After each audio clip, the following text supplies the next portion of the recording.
So back in the 60s and 70s, ask strings were created by Roger Craver on the left side of the spectrum and Richard Viguerie on the right side of the spectrum, with the goal of saying, what do we ask people for? And those two on the opposite sides of the political pole were sitting down at a restaurant, and they basically said, oh, let's do the amount they gave before, 50% of that plus that, 100% plus that, and that'll be our ask string.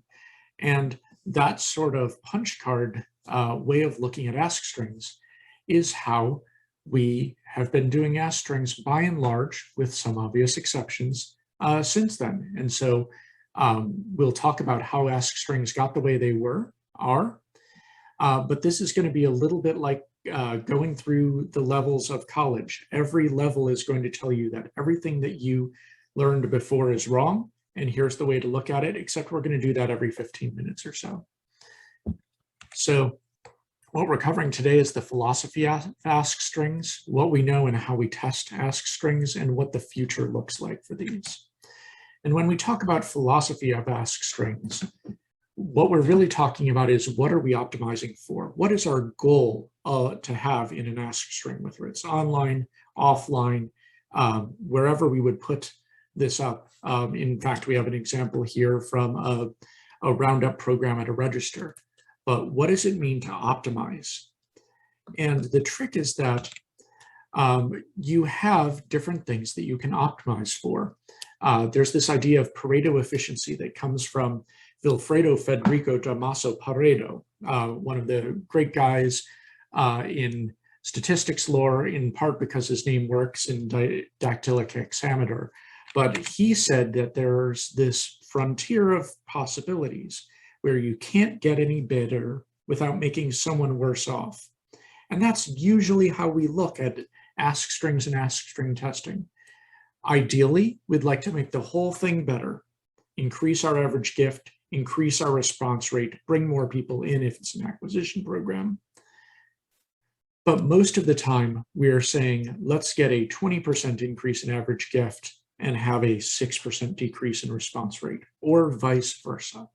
And so our goal with this is really to set what our goal is, because if you don't know where you're going, you might end up getting there. So you can optimize for response, you can optimize for average gift. Now the trick is that optimization probably only works up to a point. You can debate all day long whether you'd rather have $1 million donor or $1 million $1 donors. But ideally, if you were getting $1 million, it would be somewhere in the middle with a portfolio of people. So you're probably optimizing these only up to a point. You can optimize for revenue, which may come at the expense of donors. And you're also looking at long-term value, which isn't usually something that you can optimize for at the beginning of a donor's life cycle. But now with modeling tools, and we'll talk about that in the future of ask strings, but now with modeling tools and things like emergence intelligent acquisition product, you can tell what long-term value is going to be from a model basis at the point of acquisition. And so there's the opportunity to optimize for that as well. But this does boil down to this debate, the kind of Hufflepuff versus Ravenclaw debate of, do you want more people or do you want better donors?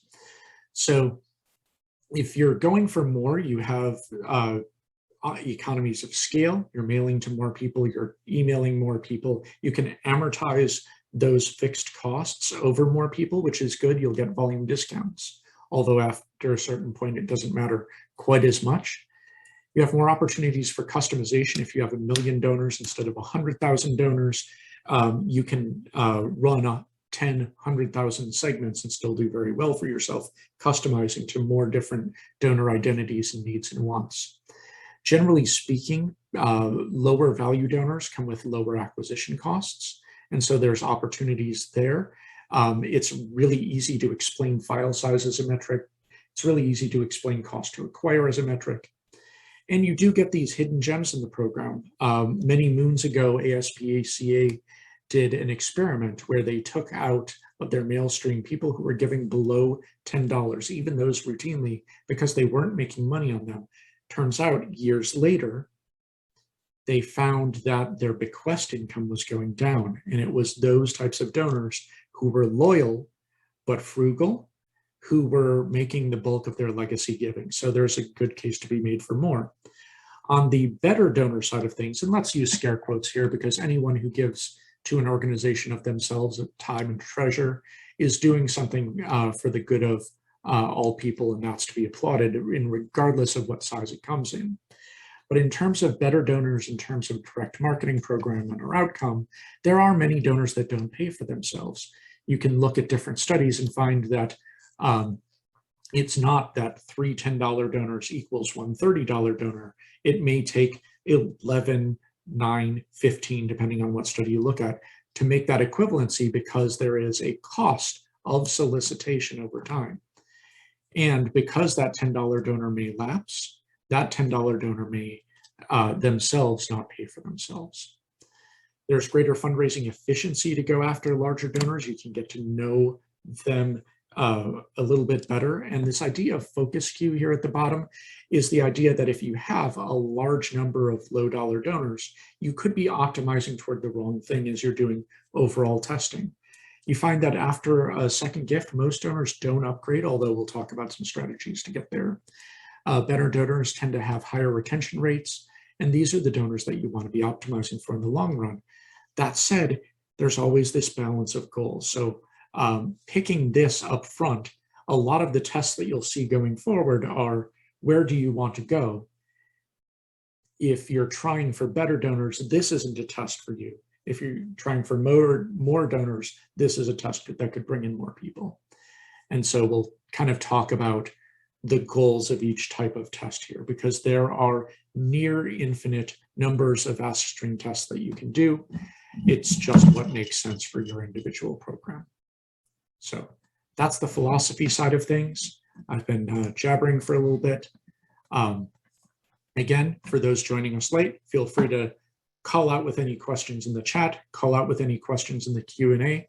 Now that most folks are here, I can say this. We will be sending out this deck. We will be sending out the video afterwards. So in case that is something that you need.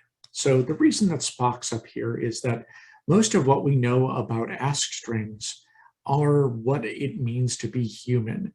A logical person wouldn't fall for being a bit of a strong way for it, but wouldn't be influenced by so many of the things that you're talking about. But we live in a world that's far more complex than our minds were meant to put into it. I can go out right now and with a magnetic strip on a plastic card, I can buy passage on a giant metal bird that takes me to my destination, as long as I turn off the thing that I hold in my hand that holds all of human knowledge in it. And that's crazy because we still have the same equipment that our forebearers had when they were trying to decide between the 4 Fs, fighting, fleeing, feeding, and the thing that cave people do when they love each other very much and give each other a special hug and those sorts of things. So we may have better clothing, but we're still underneath those people who have come up with ever increasingly complex ways of coding for the world that we're in. We have these heuristics, these shortcuts that we take that are pretty good rules of thumb. And they're good in terms of efficiency, but all of our things like racism or sexism or those sorts of things are also encoded in our heuristic of, if it looks like me, it's probably less of a threat. And so these heuristics lead to cognitive biases, which means we skip over steps in the thought process. We need to do that to get through the day. But in terms of ask strings, it makes us pliable. So to summarize, we are not Spock. And I know there are some people out there saying, well, Spock's half human, half Vulcan. We're talking about the Vulcan half of Spock. So we are going to try an anchoring task right now. Think of the last 2 digits of your social security number. Okay, got it in your head? Don't shout it out, that's PII.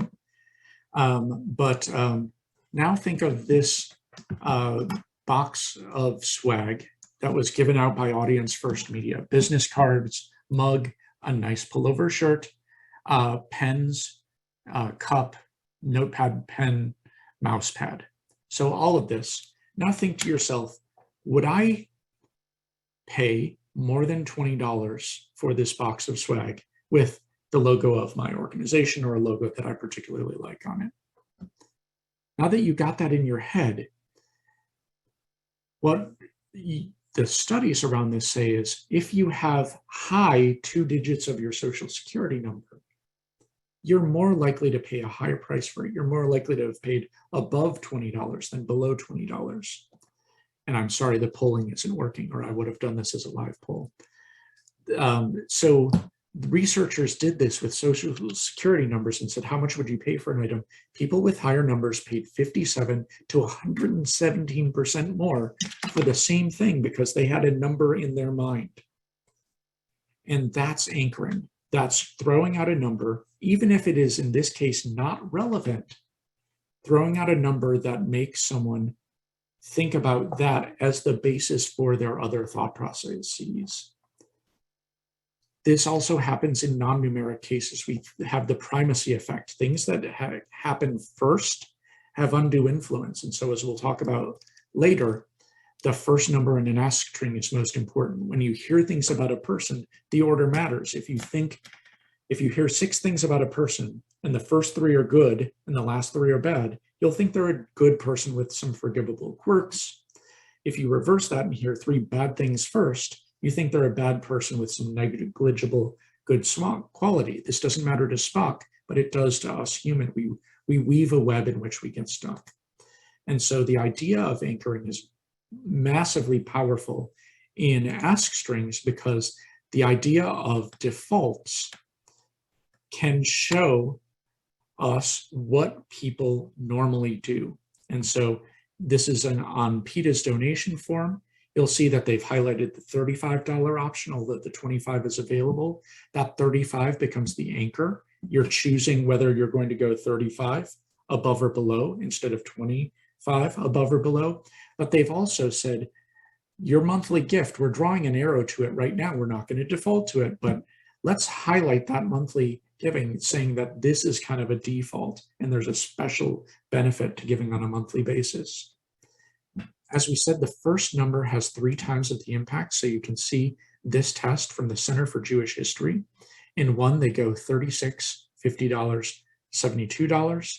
And in the reverse, they go $72, $50, $36.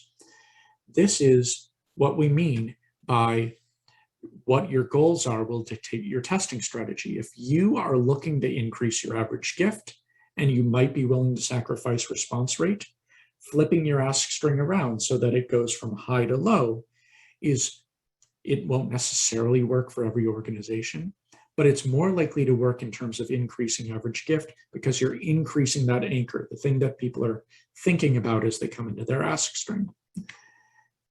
There's an interesting additional point to this particular form because there is this is a bit of an odd ask string because the first and last ask amount, $36 and $72, are in multiples of $18. So this is kind of an expert level ask string question. And it's particular to the organization that's asking for the Center of Jewish History. In the chat, do we see this reverse ask string more with MLD donors, so mid-level donors? You can. I would say it's an ask string that you might want to try if your goal is to try to elevate people, get them up out of their torpor. So mid-level donors, there's a special value for that. And I saw a hand raised. Let's see if I can bring that person in. I'm sorry I missed that. If you were raising your hand, please let me know again or put your comment or Q&A in the chat. But yes, going back to that question, you would definitely use it more when there's greater value to be had. You know, you're probably not going to want to test switching your ask string around when you're asking, do you want to give $5, $8, $10, or 10, 8, 5? It's probably not worth your while with that. Whereas with a mid-level donor, major level donor, you're more likely to get juice that's worth the squeeze.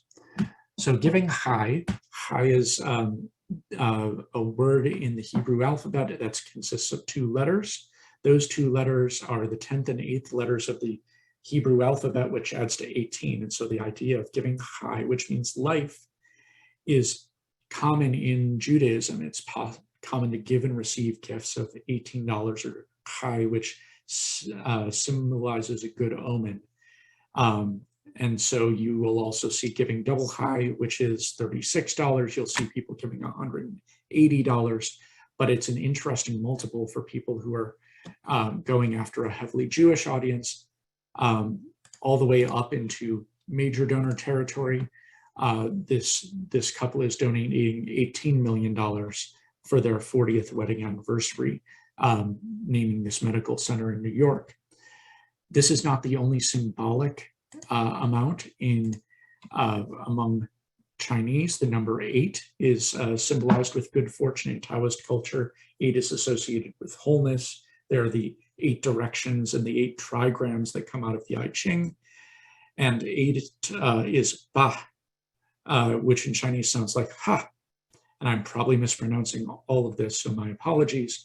But Fa means well off or getting rich. And so giving an 8 is seen as beneficial. And so you'll see gifts with 8 amounts. There are these numerologically significant ask strings for different cultural groups. And this is an interesting point because I said we'd be refuting some of the things that we've already talked about as we go along. The idea that you can have one ask string that is going to be the platonic ideal for everyone is an illusion. Yes, we can start there, but obviously the more information that you have about a person and their giving patterns, the more you're going to be able to customize to them. And that's a great thing. So back to reference point, which is the right one of these? There are innumerable tests that say ascending ask strings work. There are innumerable tests that say descending ask strings work. It depends on the organization, depends on the donor. This is not one where we can make a definitive call one way or the other. What I would encourage is test this if it fits with your goals. If you want to try to increase average gifts, then try reversing your ask string as one of the tests. If you don't, this one isn't for you. The tricky part of all of this is that we think of the donation decision as one decision, but it's really 2. Should I donate and how much should I give? Should I donate is one that's influenced by the amount that's being asked for, if the ask is up front. But sometimes someone makes a donation decision before thinking about the amount, and then you can turn them off with the how much should I give question. So looking at putting this into an email, this is thanks to our friends over at Next After who ran this test with Harvest Ministries.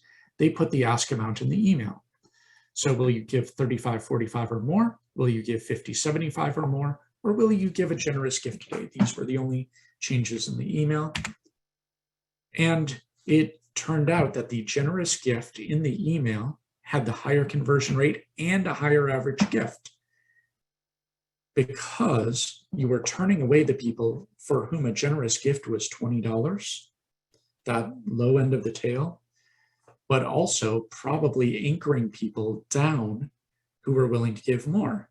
If you say, yes, I'd love to support Harvest Ministries, put me down for $100, and then they ask you for 35, 45 or more, well, you might give 45 then. You may bring down your average gift. And so not putting it in the initial part of the communication, generally speaking, unless you have some sort of symbolic ask, $1 serves 10 meals, $8.40 is the cost of a day at the shelter, those sorts of things.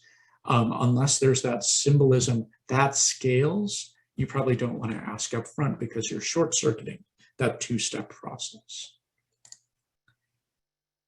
There's an idea of social proofness to this in anchoring as well. Whenever you get the Girl Scout cookie order form, you always look at 2 things. You look at how many people are ahead of you. Is this something that people like me are doing? Or am I the first person on the list?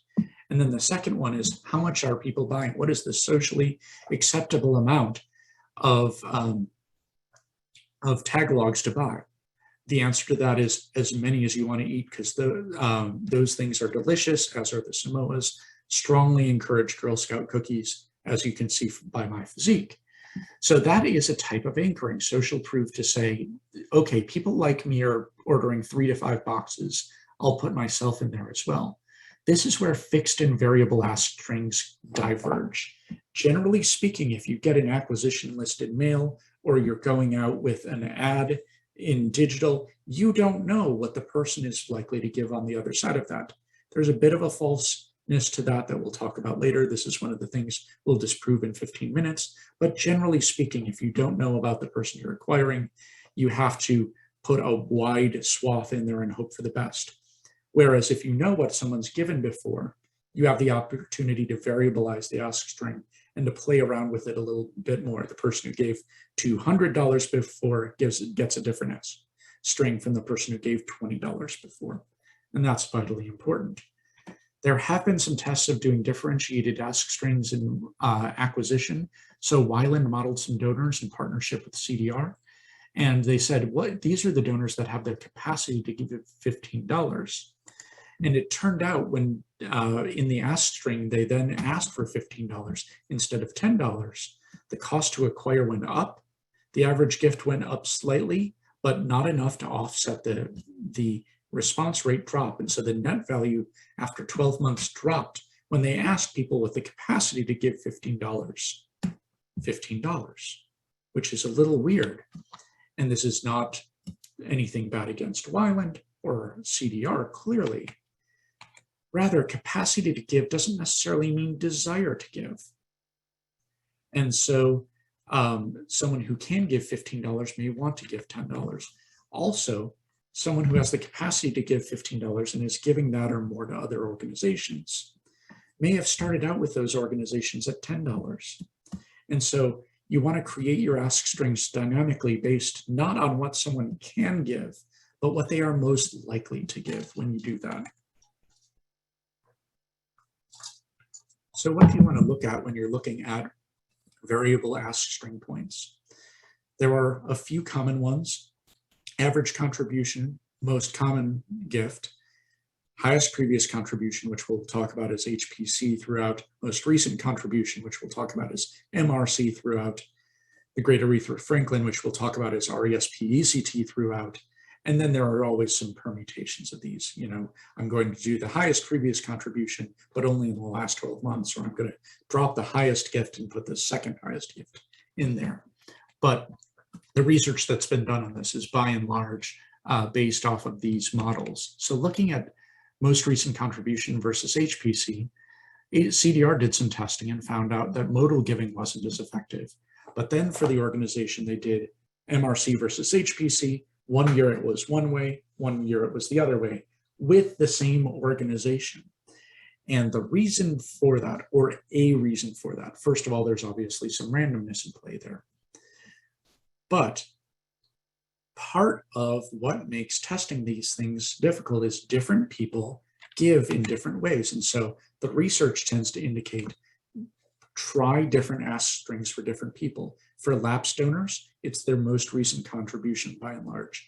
That will be lower on average, clearly, than their highest previous contribution. So if you had someone who gave $10, $10, $10, $100, $10, $10, you probably know up here what they're most comfortable with giving. An HPC, a highest previous contribution, will keep asking them for $100, even though they're most comfortable at $10. And because with your Lapse donors, your goal, and there's that idea of goal again, with Lapse donors, your goal is generally to bring them back into the fold. Doesn't matter what they give, as long as they come back. And then we can have conversations about the value of the organization to the person. So yes, this brought down their average gift, but it spiked response rate significantly. And so it was a big boon there. And then for active donors, mean contribution tended to work out best, but honestly, there's less than a 10% difference among them. And so you're not going to go too far astray with any of these. Lapse donor. Are you defining lapse donor as 12 months, 24 months, or something else? This study looked at it as hasn't given in the last 12 months. There are different definitions for different organizations, but that's the one that this particular study used. That said, as we'll talk about a little bit later on, and as you'll see in our wonderful white paper that you can download from wearemore.com, what is it called? Oh, Death to Buckets. It's called Death to Buckets, and talking about how segmentation is a bit flawed in the way we do it. In that white paper, we talk about kind of the artificial distinction between someone doesn't magically change because they've gone from not donating in 11 months to not donating in 13 months, or 23, 25, 35, 37, depending on how your organization looks at lapsed donors. So having a bit more flex in who gets different communications is always beneficial. This study looked at lapsed past 12 months. And so this is something to test. But in looking longitudinally, talking with one of our experts over at Altus Marketing, they found that the ask string based on the largest gift won convincingly in the individual piece. But when you looked over the period of a year, trimmed average, so their average gift minus sometimes an outlier gift, won in every case because those people were donating more often. And so there's a difference between what's beneficial for the piece and what's been beneficial for each individual donor. And so there's this really valuable process that we'll talk about a little bit later on of longitudinal testing. So while we'll talk about a lot of A/B tests, this beat that, there's a methodology that can go even deeper to learn a bit more about these ask strings. So then there's the question of acceleration. And this is one for which we actually have a pretty good answer. I feel like I've been giving a lot of on one hand, on the other hand sort of advice, because most of the time we accelerate by 50% each time. I'm going to ask for 20, 30, 40. I'm going to ask for 50, 75, 100. That's kind of the default. And it has been ever since there have been variable ask strings. So there was a test of how steep and where to start asking. And so this group, and this is a complex paper, so I'm going to spend a little bit of time here. They tested accelerating by 20%, 50%, or 80%, so steep, steeper, steepest. And then they tested up, down, or the same as the recent contribution. So over here on the left, you can see the ask amounts where they started and where they ended. And they asked 4 ask amounts based on a $20 gift. On the right, you can see it for a $100 gift. And you can see what they did is, for example, for the steepest amount, for the lower value, they brought the amount from their most recent contribution down by 80%, and so asked for $10, $20, $35, $65. That's the steeper, lowest amount. And then some, for the higher amount, they went up from their most recent contribution, didn't even include what they previously gave in there. They started high and went higher. So pretty interesting test with a lot of different values in it. So what were the results? It was very different for single donors and multiple donors. For people who had only given once, the best strategy was to start anywhere but their most recent contribution. You got the lowest amounts in all scenarios if you asked for that. What you wanted to do is, if they've given only one gift and your goal was to get people to elevate their gift, start one gift amount higher than their previous amount. If you want to maximize response rate, go lower. So if they gave $20, you start at 10. This is because single donors aren't as locked into a gift amount. We talked about anchoring before, and there's external and internal anchoring. Internal anchoring is, this is the organization that I give $20 to, and that pattern is more ingrained the more someone gives. And so multiple donors, and spoiler alert, next slide, is going to be multiple donors looking at it and saying, I'm going to give what I gave before. Whereas single donors, when they've only given one gift, other things can interact with what a person's going to give. They're more pliable at that point. They haven't given this perhaps as much thought about, this is my $20 organization. In answer to a question, yes, I will be circulating this presentation to everyone. I know that the links at the bottom here aren't particularly helpful in the presentation form, but it will be in a PDF, so you'll be able to see all the studies that go into this. So single donors go higher or lower to start, and then steeply accelerate, 80% acceleration, best results across the board. Same thing for multi-donors. Steeply accelerating gave you the best results, although here, equal to their most recent contribution is the best place to start because it's where they feel comfortable. So why did CDR have these results where sometimes it was beneficial to have HPC and sometimes it was beneficial to have MRC? Because when you test all of the people in a mailing together, you're really getting different psychologies mixed. You have lapsed and active donors mixed, you have single and multi-donors mixed, and depending on your file composition, you could get very different results. And so part of why we're not saying these are the hard and fast rules. You should have a highly accelerating ask string that goes from small to large, accelerating by 100%, and these are the rules, is because it depends so much on your organization and your file makeup. So let's pause here for some key points. Everyone is different. Acquisition is different from current donors. Lapsed donors are different from active donors. Single gift are different from multi-donors. And there's even more than that. We humans are complex and come in all different wonderful flavors. And so if you've done an ask string test based on 0 to 24-month donors who have single and multi gifts in there, the insights that you'll get from that are usually only across the board if everyone hates it. I mean, goodness knows we've all done some ask strings that have done that, but that's the only unanimity because there is this opportunity to give. So for this test, you know how soon after they were asked for that second gift, soliciting first gift donors for a second gift within a few months of that initial gift, or it was an annual renewal. Those were all people who had given in the past 12 months. And so they dropped them into a regular mailing stream. And so the people will be varied in that from 0 to 12 months. But as you say, even probably within that 0 to 12 months, there's going to be some play in what that ask string looks like. The next question is, are all these tests based off single contact events, or are there other variables to be considered by sequence of messaging, retargeting ads, combination of medias, etc.? Yes, these tests are based off of single contact events. These are the test results that are out there, but there is a future of ask strings and a future of ask string testing that is far more exciting, that looks longitudinally, that uses machine learning. And so I'm hoping to be able to give you some things in this webinar that you can go and test right now, make an improvement to your program. You'll see a couple of these that work kind of across the board, but that there are going to be greater gains to be had by having a really scientific look at this longitudinally, deeper into donor data. Excellent question. So everyone's different. We can be accelerating our ask strings more than we typically are. I'd test 100%, double each time, see what happens.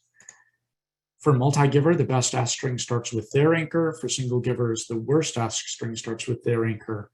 But whether you go higher or lower depends on what your goals are for those donors. There's a question that always comes up is, should I round or should I not round ask amounts? Obviously, if you are appealing to a heavily Chinese audience, heavily Jewish audience, or if you have some sort of symbolic amount there, rounding, you don't want to shave off those ends. It does depend on the medium. If you're doing face-to-face, there's something called the pick technique, where you kind of shock people out of their normal thing day-to-day. People will be more likely to stop for you if you say, hey brother, can you spare 87 cents? Than if you say, hey brother, can you spare $1 or a dime, depending on how much you like songs. And so this idea of pick technique works really well in face-to-face, and so definitely would not use round ask amounts in a face-to-face environment. There's also an opportunity to get equal results to rounding from symbolic amounts if there's a symbolic reason for this. So they asked people who graduated in years 2001 through 2000, I think 7, to say, to give to their alma mater. The lowest amount of people who donated were people who were given a random number, $20.07 when they graduated in 2003, or if they didn't put in any ask amount at all.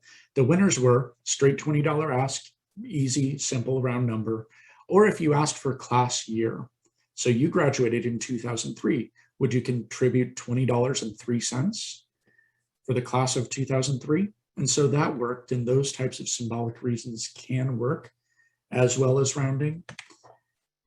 Sometimes a high and validating amount can be really valuable. In the for-profit world, that oddball amount can be an anchor.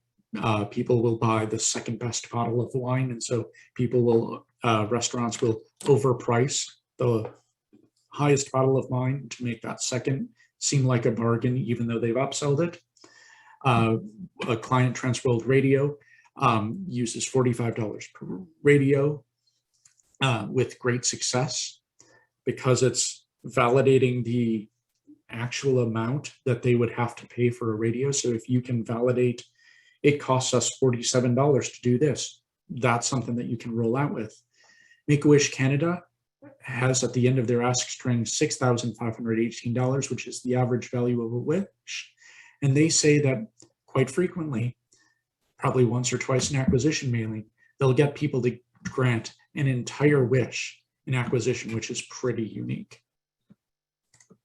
Otherwise, rounding tends to work best. It increases cognitive fluency. Now, fluency is this idea that things that are easy, the brain likes and finds to be more true. It's why speaking at a lower grade level is more persuasive. It's why we like to buy stocks that sound like a word. If the mind can process it, you're more likely to do what it says. And so fluent rounded ask amounts, and by rounded in this case, I mean banknote values. So 1, 5, 10, 20, 50, 100, and beyond. In the United States, different countries have different, but those are the basic banknote values with the highest fluency. This can increase donations by 7%, and rounded numbers have a bigger pull. So if you're for a rounded high number, that's especially valuable, and $100 is a special case here.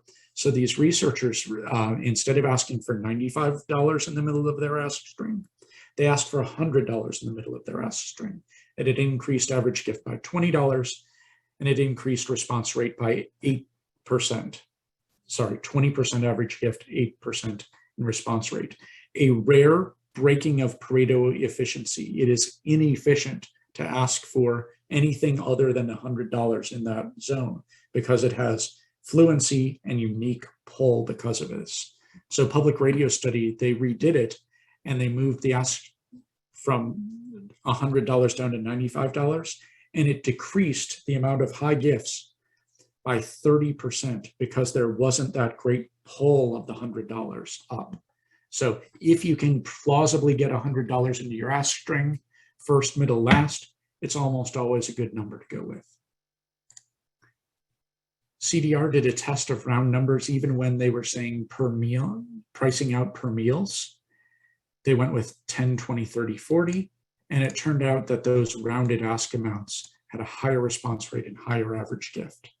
It's not to say that this is going to work all the time, but this is one that's potentially worth testing if you're using non-rounded amounts, generally speaking. And this goes to a general theme, make things easy for people. Anchors make things easy for people because it tells them what other people are doing. It tells them what the social norm is in this circumstance. Dynamic ask strings make things easy because, oh, I can see that my amount that I gave before is right here. Defaults, the thing that's circled with an arrow pointing to it on the PETA form or on other forms, is a really good thing to see because, oh, my mind knows that I should go where arrows point. Large differences among ask values, I promise we'll get to in a moment, and social cues we'll talk a little bit more about. But in the meantime, a fun Q&A. Have you seen any studies with the usage of a $ with suggested gifts? I've heard there are improved results without using it. Yes, I have seen studies on those in some tests. So this comes out of actually restaurant menus, that removing the dollar amount from some items can increase the likelihood that people will buy and pay more. In ask strings, I've generally found that removing a dollar sign can increase giving. The theory is that when someone sees a dollar sign or amounts associated with money, they immediately have the pain that one feels of having to already give away money, which is obviously something that we want to avoid. So it's not unanimous, but you can improve. That is something worth testing. So looking at register roundups, they asked for fixed amounts, $1, $3, $5. Do you want to round up? Or do you want to have an open question? Would you be willing to donate today? Open-ended has the lowest response rate, but the highest mean revenue, because people are giving more to those open-ended questions. Rounding obviously has an average of 50 cents. A fixed request tends to anchor people lower. But if you could get rounding is cognitively easy. So it has the highest response rate per donation amount. So if you could get registers to round up to the nearest $5, I don't know if anyone would do that, but if they did, that would probably beat open-ended questioning. This power for easy goes a long way. There's the idea of social proof. McDonald's sometimes still put this on their sign saying, we have billions and trillions that we've given, burgers we've sold. Okay, I'll try one. And social proof can act as an anchor. I guess they could anchor an anchor too, but I really mean here act as an anchor. So when they told people calling in for public radio that the person right in front of them had given $300, $180, or $75, people's renewing amount goes up significantly if they heard that someone just gave $300. And in fact, when they gave the gender of the person who just gave the previous gift, when it matched that of the caller, there was a 34% increase in giving compared with mismatched sex. So the more that you can talk about larger gifts that you get and social information saying most people give this ask amount with the circle, that's actually helpful to people by and large. The more granular that you can get, the better off you are. There was a test from Best Friends where they circled a middle ask amount and increased giving, but they increased by more when they tightened up the group that you're talking about. Most Tennesseans, or they went down to the city, most people from Spring Hill give this ask amount. And that has the most impact because that's the most social information that people like me do things like this. Now, I will say different people react differently to social proof. Generally speaking, there was a study that gave that type of social information. There was a significant effect, but that effect was almost entirely among men. So this idea of social proof with ask strings may be something that we want to test by gender. There's a question coming in. Has there been any testing or evidence that shows defaulting or anchoring with most effective donation? For example, in restaurant marketing, box specials or highlighted menus options are often the highest margin or highest grossing items. Has there been anything published that compares what you're asking for versus what the donor has already given? I don't know of any tests that are like that, and there's not really a great comparability for a box special for this. The one study that I can point you to is that there's a great study that finds that if you are asking for the same thing in different quantities, a symmetrical ask string, you do better than an asymmetrical ask string. So if you ask for 1 blanket, 2 blankets, 3 blankets, you do better than blanket, stove, mosquito net. And so that cognitive fluency comes through. And so there is some influence about what you're asking for in response rate. When you are doing social proof, don't do this. Charity Navigator will frequently say less than 1% of our donors make a donation to Charity Navigator. That's social proof. That's telling people that by and large, people don't give to Charity Navigator. And so it will likely dissuade people from giving. There's discussion of the French ask, which is a fancy way of saying asking for a larger number of ask amounts. And so It's not a panacea. Asking for 6 options didn't do a whole lot better than 4 options, and in some cases brought down revenue per piece. Depends on what your goals are. In fact, the benefit of a French ask string, a longer ask string, may not be in the number of options, because you can get option overload, but it's the difference between the endpoints. And so when researchers asked for $10, $50, $100, $25, $250, or $500, or other, or $10, $500 other, they found that the same response rate and same revenue models for many options versus few options. It was really just those things on the end, and everything in the middle didn't matter as much. The big difference was that in the case where you only gave $10 or $500 as the option, 90% of people used the other box, as you might suspect. So lessons, you have to test by group, ideally by individual. You want to make things easier for people. You want to anchor well. You want to step on the gas in terms of escalating your ask strings, $100 a little bit magical. And you want to measure as far into the future as you can with that projected long-term value. We'll talk about that more in the future of ask strings. A quick lightning round of other things to test. Legitimizing small gifts, throwing a really small amount on there.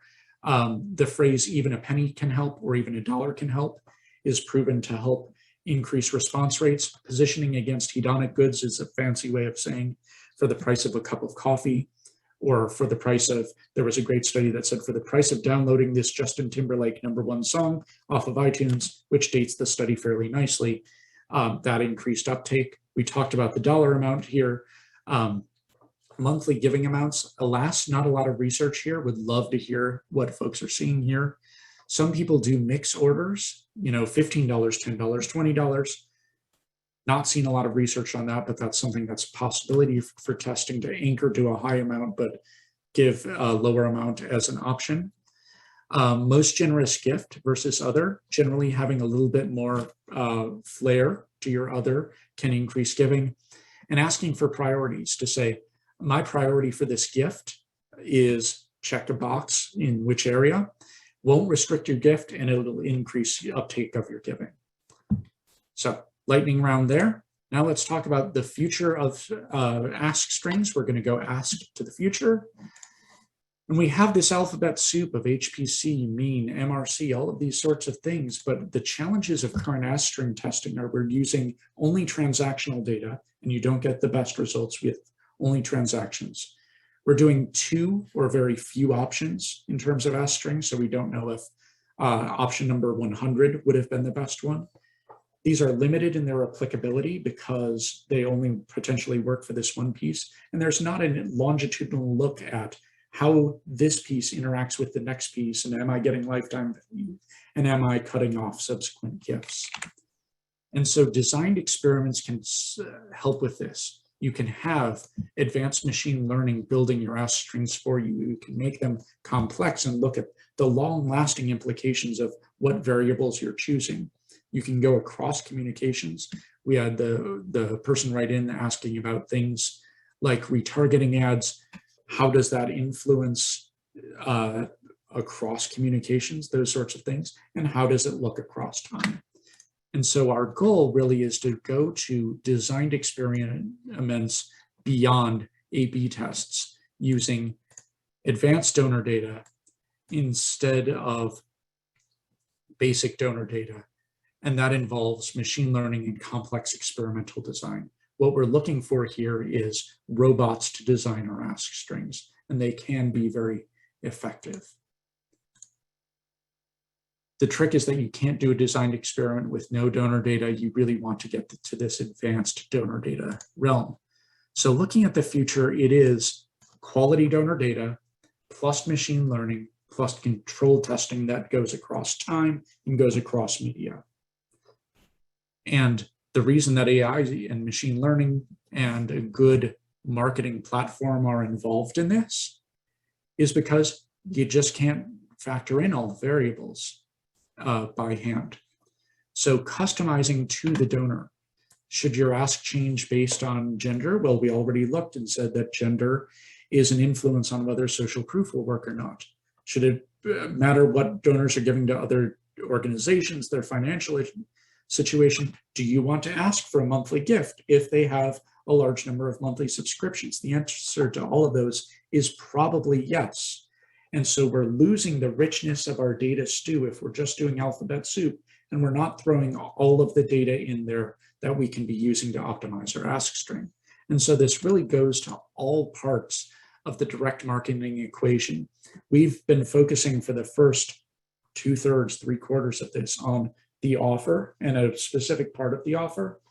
But what we really want to look at is how does that offer interact with the audience that you're pulling and the product that you're giving. So this is, let's optimize for audience segments. Let's do control and test copy. Let's have individual level asks. So how does this all work together?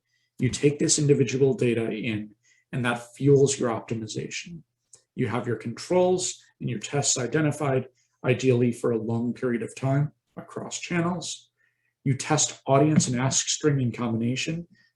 Modeling can help you look at the people most likely to upgrade. Those people perhaps have accelerated ask strings, but the artificial intelligence will tell you this is the way we want to be testing. And this machine learning modeling is an integral part of this. And so you get an individual who is getting optimal messaging and optimal asks, offer, audience, message, all coming together. Now, there are some big barriers to this. It's tough to give up control. It's tough to not go in and say, I know what my ask string is going to be for this and what each person is going to get. You're basically turning it over. This testing that we're talking about with offer and creative and audience doesn't end. It's a continual process where you're refining to your best outcome. Audiences generally aren't produced and promoted optimally. When we're talking about what does our 24-month audience or a 36-month audience get, that's not something that you can do as easily if you're giving over control, because ideally with control of the ask string, you also have control of the audience that that's going after. And that's always going to be ideally the people who have the most chance of responding positively to this particular offer in this particular medium with this particular message. And this idea of longitudinal studies, things that go across channel and across time, life moves pretty fast. Imagine being in a long-term longitudinal study that you started January 2020, and then the world changed. That's tough. That is a tough pill to swallow. But there are some significant benefits to this. Looking just at ask strings and looking just at modeled ask strings, the idea that we can do better than some percentage over HPC or MRC or average. 2010, they looked at modeled ask strings and it was able to increase average gift by 22% and overall revenue by 36%. And that's with 2010 data and techniques. This idea that a computer can do better than we are in statically picking an ask string has been true for 11 years and only getting more truer as we're able to more truer. That's totally not a phrase, but work with me here. More true over time. And we've only been able to add more and more data in there. And so your modeling and co-op providers can be great partners for you, or Simio Cloud or any of your other partners can be great partners for you in creating the ideal ask string. So we talked about your goals coming in, talked about some tests that'll help you hopefully win out in the current environment, and then this is our vision of the future of ask strings. So with that, I'm open for any questions that folks had during the presentation and would like to ask. And while we're waiting for questions to come in, let me just say that we have 2 additional webinars coming up. One is the future of data. That'll be in just a couple of weeks, and it'll be with our CEO, Gretchen Littlefield, and our Chief Data Officer, Doug Kasmierek. They're going to be talking about things like how does privacy impact data? How do Facebook and Apple's changes impact data? What does the future data infrastructure look like? Am I moving from beyond my CRM system to a CDP system. Those sorts of things all in one, answering your questions in just a couple of weeks. And then beyond that, some of our partners at Altus Marketing and Production Solutions are going to be doing 20 direct marketing tips to steal right now. And you can get all of those by going to wearemore.com and going to education webinars. I think it'll work if you do /webinars as well. So we have a question of, if you're interested in these AI-informed ask strings and you're not presently doing them, how do you start teeing your data up for that sort of thing? First is making sure that you're involved with unless you're going to be doing the modeling yourself, and if that's the case, go forth with our blessing, but hopefully you probably have a modeling partner that can help you out with this, probably as part of a co-op, so that you have that richness of other organizations' data, and then talking to them about what's available. It may start out as simple as, let me export to you an acquisition file, but optimized for people who are going to give a larger ask amount. And we're going to try a high and a low ask amount for each of these, because everyone loves a 2x2 square test. They're easy to explain. And that could be a start. But that will help start getting the proof within your own organization for this type of thing. And it will also start your data provider with, they're going to need all of the grist for the mill, which is, how did previous promotions do? How did this donor interact with previous messages? All of that data is necessary up front, and the more that you can build into that robust infrastructure, the better off you're going to be. What geographic demographic variables have been found to be most influential on increases in giving? An excellent question. There's a great study, in fact, in legacy giving, where they modeled out what sorts of things are influential in whether someone will make a legacy gift, which is kind of the ultimate increase in giving. And it turns out it is this mix of demographic, behavioral, and transactional. So transactional things like, have you given extensively to this organization before? Naturally, what was the highest gift? Of course, those are in there. But there are also things like, have you volunteered with the organization? Have you been served by the organization? Those are in the top 10. And then you also have the demographic things like, people are more likely to leave a bequest gift if they don't have children to leave it to. And so it really does depend on the organization and type of gift. I would say the best general rule is finding out those people with the donor identity with the greatest affinity for your organization. Things like grateful patient programs, things like people who have gone through your services in the past. And people you can draw in with donor identities. If you're a veteran service organization, someone who has service in their background, or family members with service, those in your tightest in core are going to be most influential on giving you, but it does vary a lot from organization to organization. We have a question of, as a library, we've been playing with blank can buy one book types in ask string. Do you think there's a lot of value in having your ask string call back to examples in the ask letter, or once you've sold people on the ask example, does the string benefit from tying exam directly to the examples? If you're going to use that, I would try to tie it throughout. You have the opportunity to do that great symmetrical ask. So $5 buys one book, $10 buys two, 20 buys four. And you have the opportunity, because it's so integrally tied to the message that you're going to have in the letter or the email or those sorts of things, you can feature it in that upfront communication. And my guess is that you're not going to suppress response like that one example that we saw. So I think because your offer is integrally tied to that book, I would feature it throughout. Cornell University learned that divorced male alumni were likely to make higher dollar gifts.